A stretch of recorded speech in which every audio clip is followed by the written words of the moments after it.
Hi folks, welcome to our Facebook Live webinar. It's good to be back with you and delighted to say that we're joined by Dr Alyssa Alcorn. Alyssa, I need to get that name right, who is here to talk to us about the LEANS project, which some of you might be aware of and some of you might be curious about. So welcome Alyssa, and first thing, what is LEANS? Oh, well, hello, Charlene, and thank you for inviting me to join you today. Hello, everybody.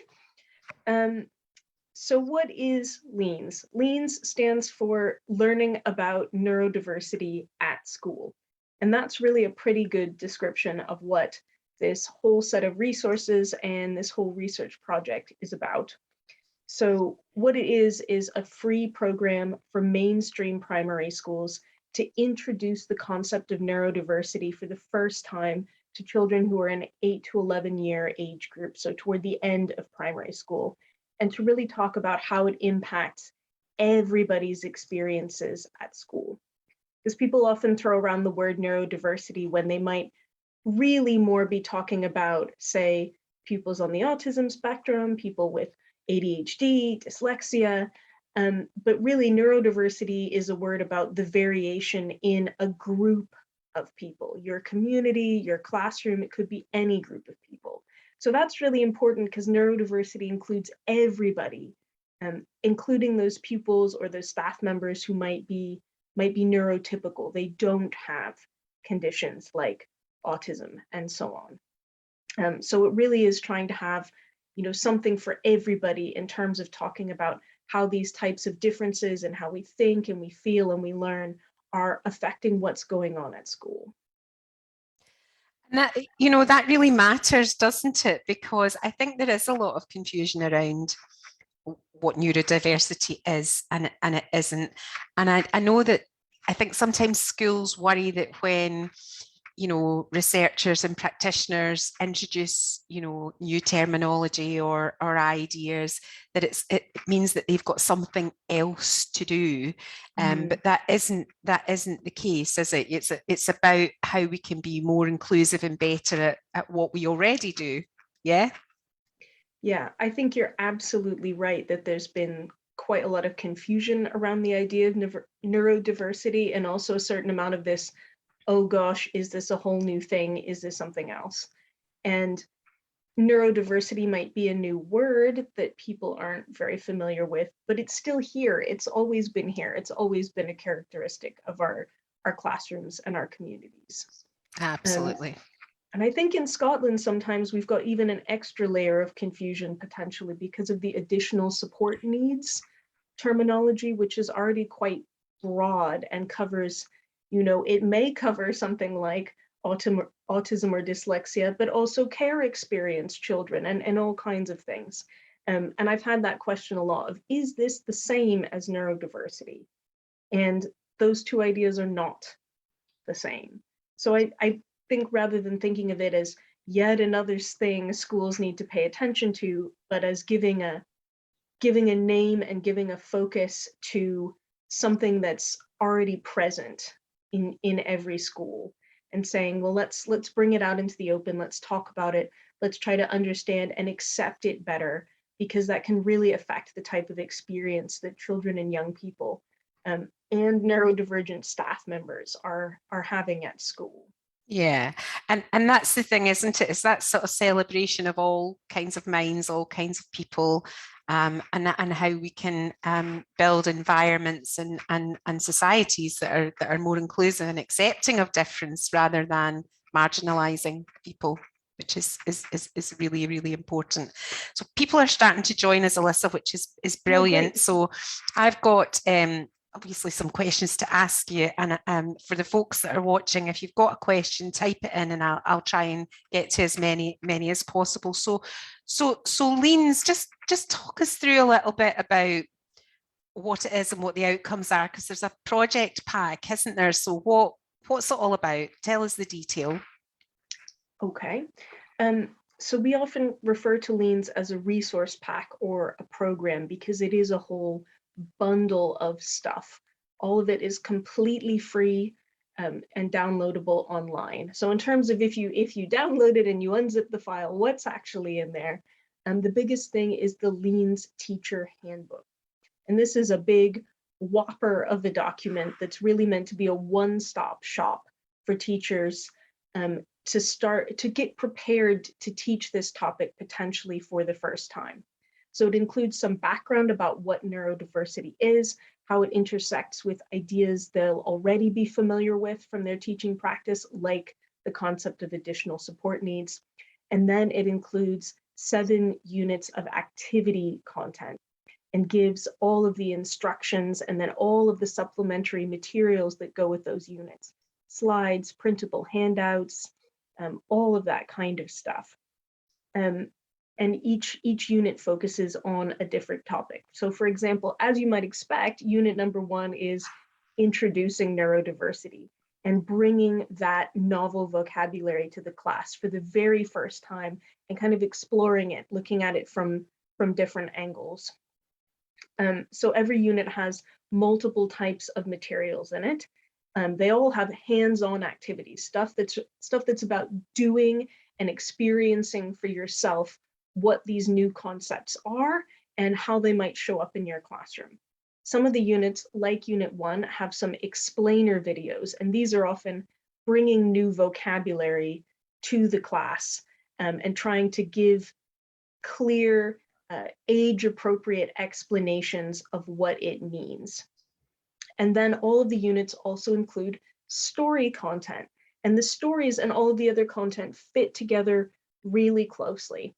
And I love the story component of LEANS, actually, because I think its real value is allowing us to be specific about children's school experiences through our characters, and specific about how incredibly different those experiences can be. And we're doing that in a way that it can be a shared point of reference for the whole class. They can discuss it, but it's not asking any pupils in a real classroom to share personal information about themselves or put them on the spot when that may not be information they want to share. So that storytelling is both memorable and really powerful for taking, the vocabulary that may be introduced in a video and showing how it applies to people's real lives. So all together across all the topic units, all those types of materials, there's 3 big goals of LEANS, and that is to change what people know, what they think, and what they do. So after going through this program, we would hope that the pupils and the staff would have greater factual knowledge of what neurodiversity is, that vocabulary, how it might affect people, that they will have more positive and accepting thoughts or attitudes about neurodiversity and neurodivergent people in their classroom, in their community. And we also want to change what they do. And often here we're starting really small with actions that can make a big daily life difference. Things like, if I ask someone a question, am I willing to be patient and wait for them to process that information and plan their answer and tell me, or am I going to get impatient and walk away? If I see somebody maybe getting a support in class that I don't have, am I going to make a big deal out of it or say, oh, well, maybe that means that that person needs something different than what I need? And that's okay that happens. And I'm not going to make a big deal about that. So, but all those little choices and interactions are a massive contributor to the type of school experience people have every day. So know, think, and do. Those are the big outcomes for LEANS. I know that was a really long answer there. It's a brilliant answer. I'm smiling. No, think, and do. It's fabulous. And there's some comments coming up that make, that I think suggest that maybe some parents haven't always found teachers so ready to listen. So I'm assuming that you've done some testing and some piloting of this work. What's been your experiences of the schools that have used LEANS in the sort of test phase?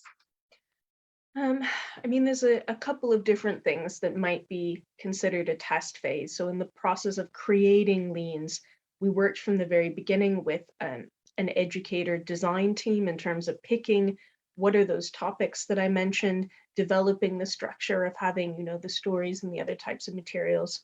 We also then went to completely new teachers who had not been involved in planning any of this stuff to get them to look at draft content and get their opinion, hear their questions. And that was absolutely invaluable, especially in picking up on places where people had maybe misinterpreted the draft stuff and we knew we'd need to explain more clearly or speak to beliefs that teachers already had. In terms of taking LEANS and actually testing it out in classrooms, we had an evaluation study last fall in 4 different schools around Scotland. So we had 2 sort of larger, more urban schools, 2 quite small rural schools, and went into 8 classrooms across those schools where teachers took the complete resource pack and went through it with their class. And after that, we made quite a few more revisions and cuts, trimming it down to get to the version of the resource pack that's available for download right now on the website. And it's a little bit hard to summarize what we learned from that, just because it was a lot of often very small pieces of information and changes. I think I've maybe lost the thread of the original question here. The key thing is it's had real world testing. Teachers have used it and you've got confidence in it. It's just a comment that's come up on the chat that maybe teachers might not be open to using resources like this.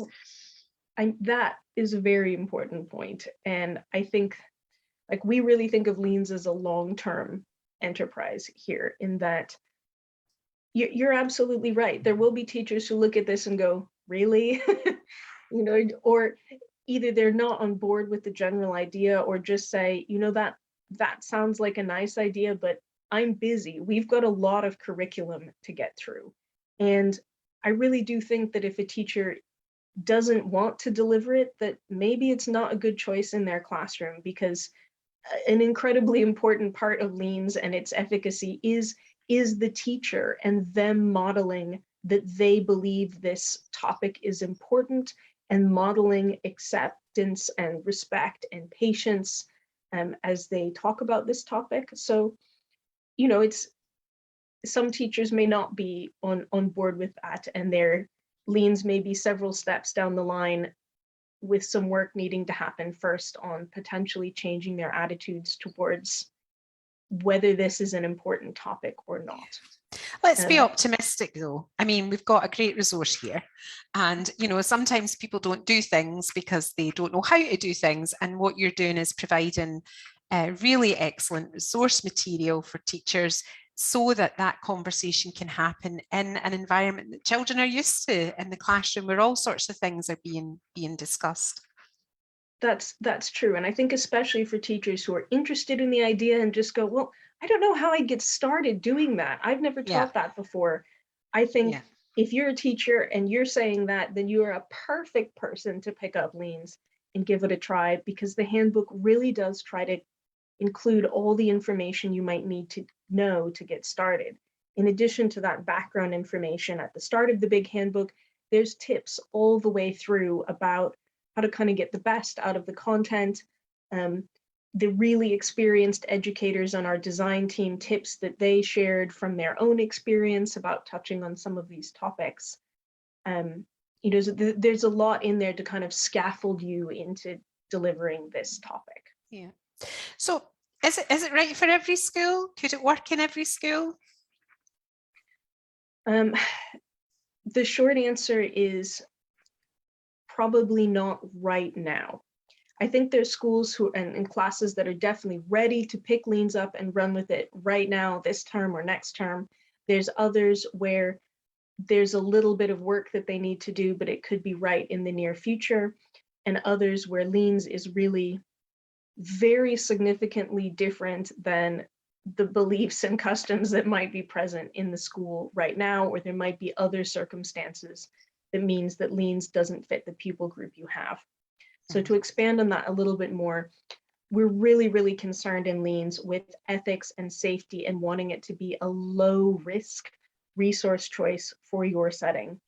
And to help teachers and school leaders make that evaluation, there's a whole section in the teacher handbook that we call the self-evaluation, which takes you through a bunch of quite structured questions about the circumstances at your school to see if we think it would be a low risk choice for you. For example, there's a question that asks about whether there are persistent patterns of bullying between pupils or between staff members. And if you were to say yes to that question, we'd say LEANS might be a higher risk option in your school, because it's all about really sitting down and looking at ways that people are different and starting lots of conversations about differences. And in an environment where there may already be persistent problematic bullying, that's potentially ammunition for those negative patterns of interaction that are already happening. It might not be a good idea to sit down and talk more about differences yet. Yeah. Um, and that is so thoughtful. That is really well considered, and I think to the credit of yourself and the others in the team, because there is a lot of ethical issues and sensitivity around these things. Sarah's asking, is it being integrated into teacher training, or are there any plans to if it's not? I know that it's a real challenge to get things into the teacher training curriculum. So I'm guessing the answer is no, but I guess, Alyssa, you might want to raise awareness of it amongst student teachers and student teacher educators. we certainly would like to do that. And student teachers are a group we actually talk to when developing the resources to get their feedback and say, you know, does this have all the information you would need as someone who's quite new to teaching? I think that sort of thing might really be a longer term goal, to get more neurodiversity related teaching of any kind into teacher training curricula. But LEANS only came out in June. You know, this is that would really be amazingly quick to get something on the cards for this year. But that's, you know, I think a longer term thing to work on is getting this topic, whether it's to do with LEANS or in some other way, but to getting neurodiversity topics into teacher training. And then it's probably a more realistic strategy for now to be thinking about professional learning, professional development for people who are already qualified, and providing it kind of as a top up there. And I know you've got some news on that front. Yes. Let's talk about that. Yes. So we'd mentioned briefly in a few places that we hope to be launching a training course for educators, and I'm very happy to say that the course is now open for applications, the LEANS Champions training program. And the real idea here is that the best people to support educators through actually, you know, making those adoption decisions and delivering LEANS and troubleshooting it, other educators are the best people to help. So this is really about trying to set up a network of local experts where we will train initial champions to help them really deeply understand LEANS, the whys of all of the decisions that went into it, and especially focusing on some of those ethics and safety issues, and helping get them set up to then provide, you know, local information sessions and supports, and kind of checking in with other teachers, especially those who might deliver it for the first time. So that program is open for applications now, and all of the information is on the LEANS website under the educator training tab on our front page there. The program's not only open to teachers, but to other education professionals in the UK and Ireland, school leaders, speech and language therapists, people in various roles. So please do check it out. Yeah, I think that's a fantastic offering, absolutely fantastic. And if I were a young student or a student teacher or an established teacher, I would be biting your hand off for that. I think that's an amazing offer. Brilliant. So as well, I'm picking there, as I said, there's parents watching, and parents often, when resources come out, they feel a little bit like, oh, that's all well and good, but what about us, and what can we do? So let's talk about parents and how parents can engage with LEANS. Yeah, so several different things here is, first of all, I do have to say LEANS has been developed for use at schools, at mainstream primary schools. That's really what it's all about. We've had some questions from parents saying, well, could I deliver this at home? And while anyone can download LEANS, and you're very welcome to do so, I'm really not sure how well it would work at home, partly because it's meant for a larger group of children to be doing together, discussions, group work, you know, all of that. So while you certainly can have a look and see if there's information in there that's useful to you, for example, borrowing, our kind of child-friendly explanations of some of these concepts might be really helpful to you, but you probably can't port it all directly into your living room. However, we do think parents and carers have a really important role to play in terms of getting LEANS into schools. And what I mean by that is, there's already channels for parents to influence their local schools, and of course, be in contact with children's teachers, things like that. And something that you can do is to say, I think this topic is important, and to invoke health and well-being arguments. This is conversations I've been having a lot with teachers and school leaders over the last months, is saying, especially now when we're still in this kind of recovery period, trying to get schools and pupils back on track after all of the lockdown disruption, health and well-being have really risen up the agenda in terms of their importance. And this is a topic that's ultimately about pupils feeling safe and accepted and valued in their school community for whoever they are, especially neurodivergent pupils who may be facing additional challenges. And that's potentially a really powerful argument that parents and carers can make to teachers or school leaders about why looking at this resource might be a strategic thing for them to do and bring benefit across a whole classroom of pupils. Mm-hmm. So to support parents and carers to do that, there's going to be some new resources coming out in September, we hope. These are led by our partner organization, the Salvesen Mindroom Center. They provide direct support to families and young people and also work with professionals. They're leading this new parent and carer resource pack, which both helps explain LEANS and answer questions that we think parents and carers specifically may have, and give you template materials to help propose the resource pack to a school. And so we hope those will come out soon. Brilliant. So there's something for everybody, or there's going to be something for everybody. We're slowly adding more stuff for more people as we go along here. I don't want to scare you, but it's September tomorrow. So later in September. It's frightening, isn't it, the way the year goes? So Leslie Leishman is saying it sounds amazing, which is great feedback. And the team in the background are posting up links and things like that. And just to reassure people, obviously this is recorded so people can go back if they miss anything. There's an interesting question that Zoe has asked, and I don't know, but anyway, what she prefixes it by saying it has become commonplace to discuss diversity and inclusion. How are teachers being taught about equity? I do not know in general how teachers are being taught about equity, but this is a concept that does appear in the LEANS resources, though we tend to have used language around fairness more than around equity, partly to do with our age group. There's a whole unit 5 is all about fairness. And in the language for the 8 to 11-year-olds, we're trying to get people to reflect on a sameness-based view of fairness, an equality-based view of fairness, and consider how this kind of breaks down in certain circumstances. And it may not, in fact, be fair for things to be the same all the time. Or it might be a good system if we're dividing up some cookies, but not when we're deciding, who gets what kind of help or not in the classroom.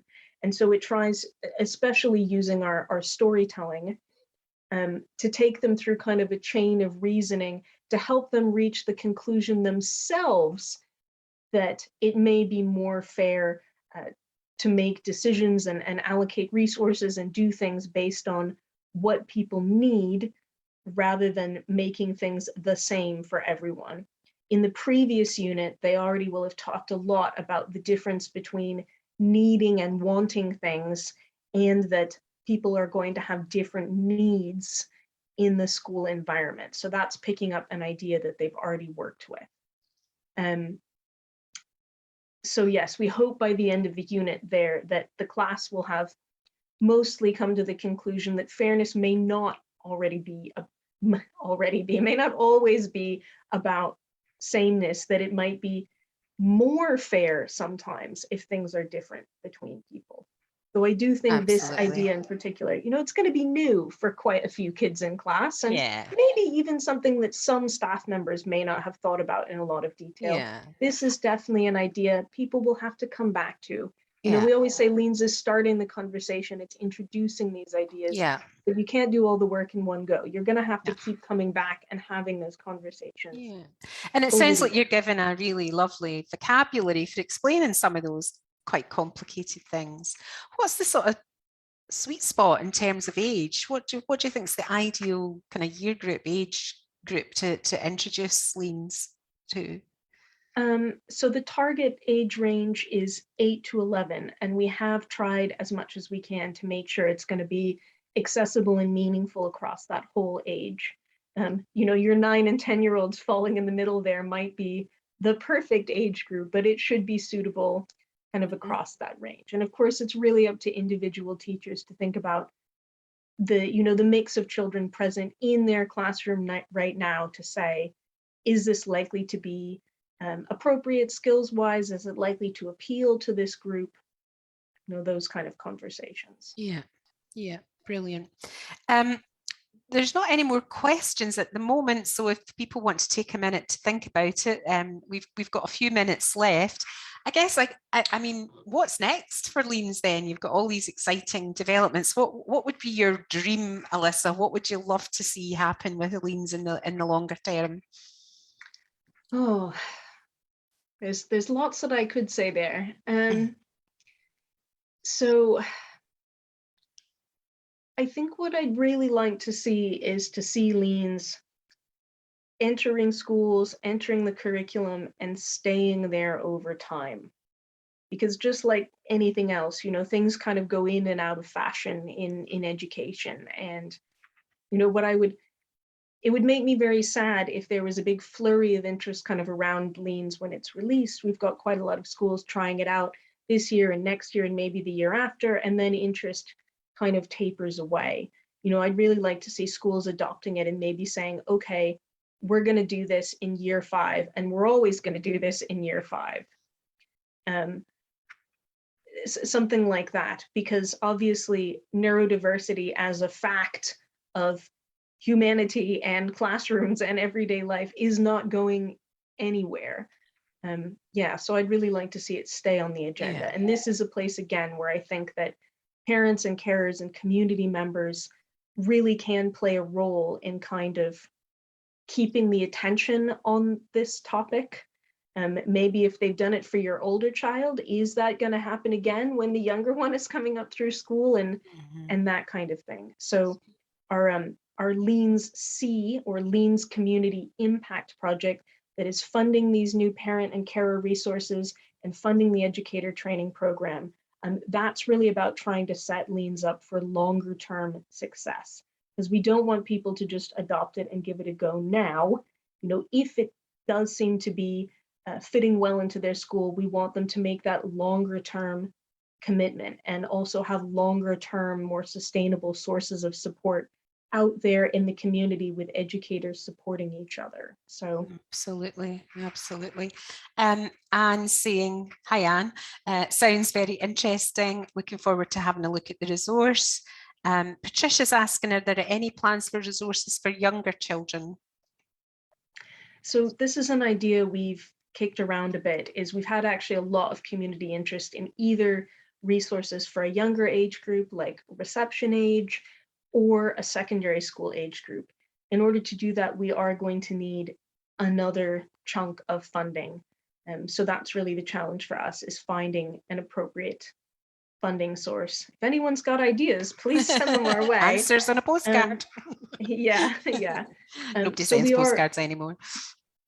We are interested in trying to expand either older or younger as a kind of stopgap measures, potentially things like being able to make recommendations and signpost people to other existing resources that might be more suitable for those age groups.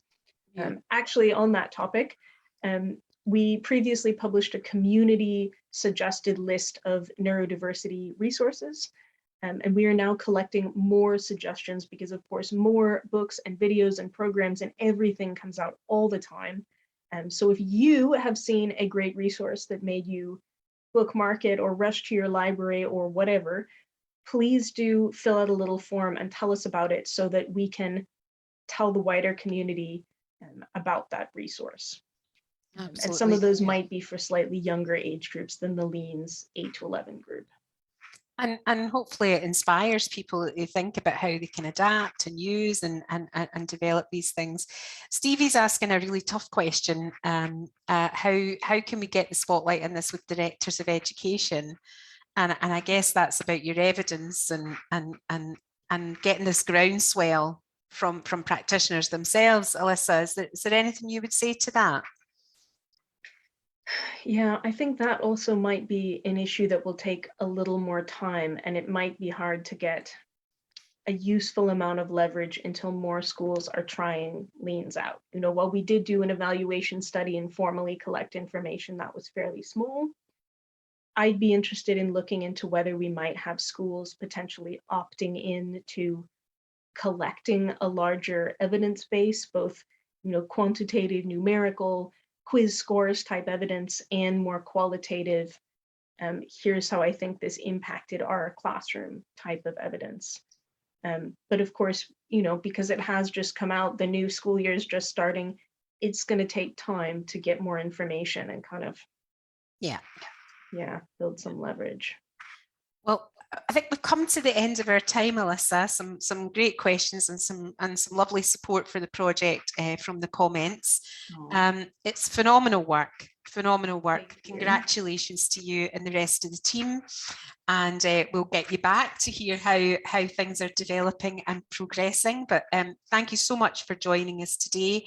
And thanks to everyone who tuned in. And you can listen again, view again, all of those things via our Facebook page. So lovely to see you, Alyssa. And thanks so much to everyone who joined us today. Thank you.